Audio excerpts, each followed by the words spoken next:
L'Évangile aime bien les personnes qui sortent du lot. C'est le cas de Naaman, ce Syrien, qui sait se différencier de son pays pour aller voir un prophète d'un pays étranger, mais c'est le cas aussi du Samaritain. Un seul des 10 est venu dire ce que le Seigneur avait fait pour lui. On peut imaginer les réactions des autres, les autres du peuple de Syrie, et puis aussi les autres qui voient ce Samaritain, entre guillemets un étranger, qui ose dire sa gratitude. Ainsi, n'imaginons pas que les chrétiens seraient un troupeau docile, fait de clones, qui tous seraient identiques et dont personne ne devrait sortir du lot. Certes, l'archevêque que j'ai été appelé à être porte la crosse du berger, le bâton du pasteur, mais non pas pour dire que tout le monde doit me suivre d'un seul pas, mais pour signaler que notre seul pasteur, ce n'est pas moi, ce n'est pas qui que ce soit, mais c'est le Seigneur. C'est à lui que nous obéissons, c'est lui qui est notre maître. Et la loi qui marque les chrétiens n'est pas une loi extérieure, n'est pas un carcan, n'est pas une armure. La loi que reçoivent les chrétiens, c'est l'Esprit Saint. L'Esprit Saint qui est la nouvelle loi donnée le jour de la Pentecôte et qui est cette loi qui parle de manière particulière au cœur de chacun. Ainsi, vous qui allez être confirmés dans quelques instants, soyez toujours à l'écoute de cette loi intérieure qui est celle de l'Esprit Saint. Si en effet les chrétiens doivent vivre comme tout le monde, ils n'existeront plus. Et si parmi les chrétiens tous sont identiques les uns aux autres, à quoi sert l'Esprit Saint? Autant établir un bon règlement, c'est plus efficace que d'écouter les appels de l'Esprit. De même qu'avec la mise en avant du Samaritain, le deuxième livre des Nombres avec la guérison de Naaman et l'évangile de Saint Luc insistent aujourd'hui sur deux attitudes essentielles. Essentielles pour nous tous chrétiens, mais essentielles pour tout être humain. Et c'est ce que je voudrais souligner. L'action de grâce et la mémoire. D'abord la mémoire. Vous savez que le peuple juif est un peuple marqué par la mémoire. La prière d'Israël est avant tout une mémoire de ce que Dieu a fait pour lui. Depuis l'appel d'Abraham, à travers la traversée de la mer Rouge, etc., etc. La mémoire est donc ce qui nous permet de nous rappeler que Dieu a été présent dans la vie d'un peuple, le peuple d'Israël, et dans nos vies à chacun. Hier, Dieu a été présent. Hier, Dieu nous a parlé, et dire cela conduit à dire, comme hier Dieu a parlé, aujourd'hui il parle, aujourd'hui il vient à moi. Vous les confirmants, et nous tous qui avons été confirmants, gardons la mémoire de ce qui nous a été donné. Gardons la mémoire des grands engagements de Dieu pour nous, mais aussi des engagements de notre vie humaine.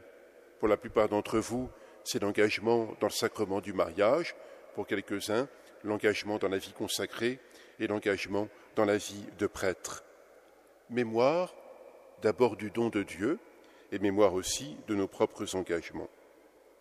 Et on voit aujourd'hui, dans l'Évangile, que le Samaritain n'a pas perdu la mémoire. Il sait ce que Dieu a fait pour lui. Il semble que les 9 autres sont passés à quelque chose d'autre. Ils ont presque oublié ce que Jésus vient de leur faire, la guérison qu'il leur a donnée. On dit parfois que notre époque serait sans mémoire. L'enseignement de l'histoire n'est plus ce qu'il était.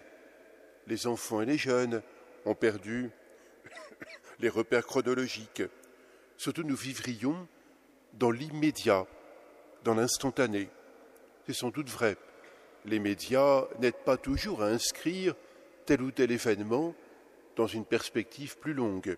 Et puis sont victimes, comme nous, de l'événement instantané qui, dès le lendemain, peut être contredit.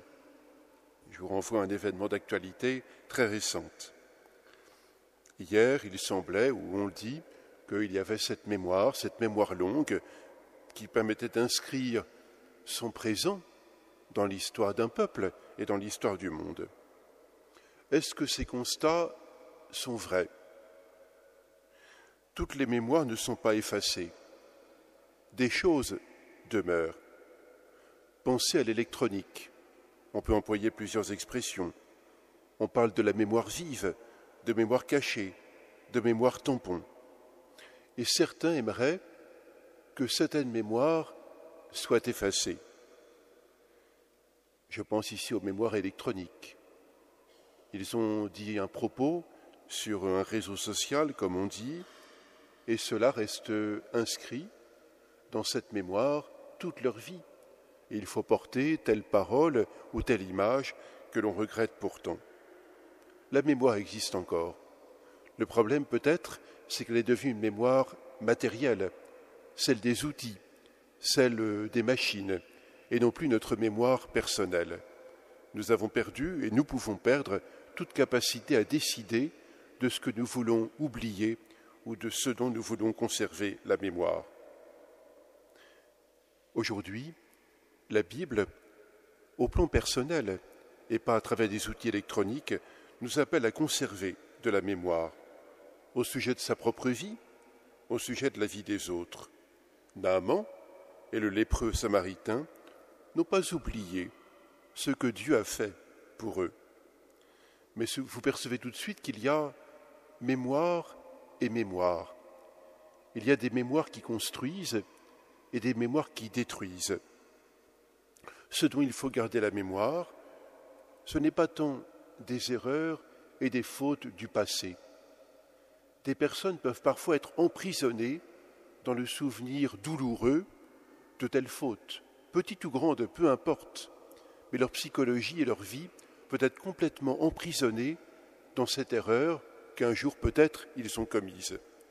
Vous le voyez, il y a des mémoires qui emprisonnent, qui empêchent d'avancer. On est tout le temps renvoyé à telle ou telle erreur que nous avons pu commettre.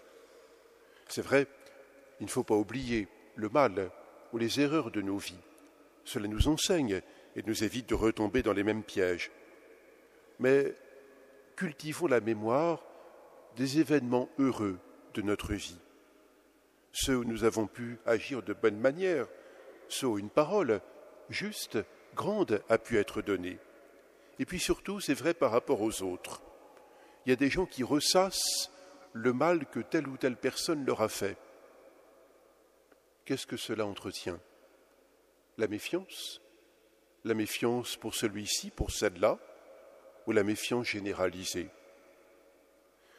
On peut entretenir cette mémoire, mais plutôt il faudrait effacer du disque dur intérieur tout ce qui nourrit l'amertume, la peine, le manque de confiance dans les autres. Oui, le mal a été là, on me l'a fait, je l'ai fait, et puis alors? Est-ce qu'on ne peut plus vivre? Est-ce qu'on ne peut plus agir droitement? Est-ce que les autres ne sont que des ennemis? Ce qui importe, et saint Paul l'écrit aujourd'hui à son disciple Timothée, c'est de conserver la mémoire de ce que l'amour du Seigneur a fait pour lui et pour nous. Je vous redis ces paroles de l'apôtre. Souviens-toi de Jésus-Christ, ressuscité d'entre les morts, le descendant de David. Voici cette douce mémoire, cette belle mémoire qui s'en rapporte à l'amour et la fidélité de Dieu, une mémoire qui est établie dans l'action de grâce. Alors peut-être avons-nous besoin de quelques moyens pour exercer sa mémoire. Dans le temps, paraît-il que l'on faisait un nœud à son mouchoir, mais comme maintenant c'est des mouchoirs en papier, essayez de faire des nœuds aux mouchoirs en papier, vous aurez bien du mal. Certains ont peut-être des alertes sur leur smartphone, mais c'est des alertes qui sont utiles, je ne le sais pas. Elles nous alertent de telle ou telle actualité qui, quelques minutes après, n'est plus d'actualité. Mais donnons-nous quelques moyens pour cultiver la mémoire heureuse et joyeuse de ce qui marque notre vie. Ne nous laissons pas à l'amertume, au regret, à la déploration perpétuelle. Qu'est-ce que cela construit? Vous le savez comme moi, cette conversion, la France a à le vivre de manière spéciale. On dit que les Français sont parmi les peuples les plus pessimistes du monde. Certes, il y a des gens qui ont raison de l'être. Il y a des pauvres, des exclus, des gens qui frappent à la porte et qu'on met dehors. Cela oui, mais la plupart d'entre nous, avons-nous tant de raisons d'être dans la déploration perpétuelle? Souviens-toi de Jésus-Christ, ressuscité d'entre les morts, le descendant de David. Ce qui entretient notre mémoire, qu'est-ce que c'est? Une seule chose, un seul mot, celui qui commence toute prière, celui qui commence chacune des lettres de saint Paul, l'action de grâce. Savoir dire merci. Si chacune de nos journées commençait par ce mot, lorsque nous venons à la conscience, lorsque nous nous réveillons, merci Seigneur pour les personnes que je vais rencontrer cette journée. Merci Seigneur pour la présence, ta présence dans cette journée. Je sais que tu seras là. Je ne sais pas comment. Je sais que des paroles d'amitié me seront adressées. Je ne sais pas comment. Mais commencer par dire merci nous permet de l'accueillir. Ce matin, vous l'avez sans doute fait. Merci Seigneur. Aujourd'hui, je vais être confirmé. Ton Esprit Saint va m'être donné. Merci de me donner de l'accueillir tel qu'il est et tel qu'il se donne. Voilà, chers amis, deux attitudes spirituelles auxquelles nous sommes invités par les textes bibliques aujourd'hui. La bonne mémoire, la mémoire heureuse et joyeuse, et l'action de grâce pour ce que Dieu a fait et pour ce qu'il fera. Voilà une vertu chrétienne, et comme le dit le mot, une vertu c'est un combat, c'est un choix, c'est quelque chose qui n'est pas naturel, mais que nous souhaitons entretenir en chacune de nos vies. Ne nous laissons pas à la tristesse, au regard de méfiance, qu'il n'occupe pas le terrain de la gratitude. Alors oui, avec l'apôtre Paul, je suis plein de gratitude envers Dieu. Je lui rends grâce en me souvenant continuellement de vous dans mes prières nuit et jour. Je suis plein de gratitude. Je termine par quelques points de suspension. À chacun d'entre nous de nommer dans son cœur telle personne, tel visage, tel événement qui aujourd'hui nourrissent notre gratitude, notre action de grâce à Dieu.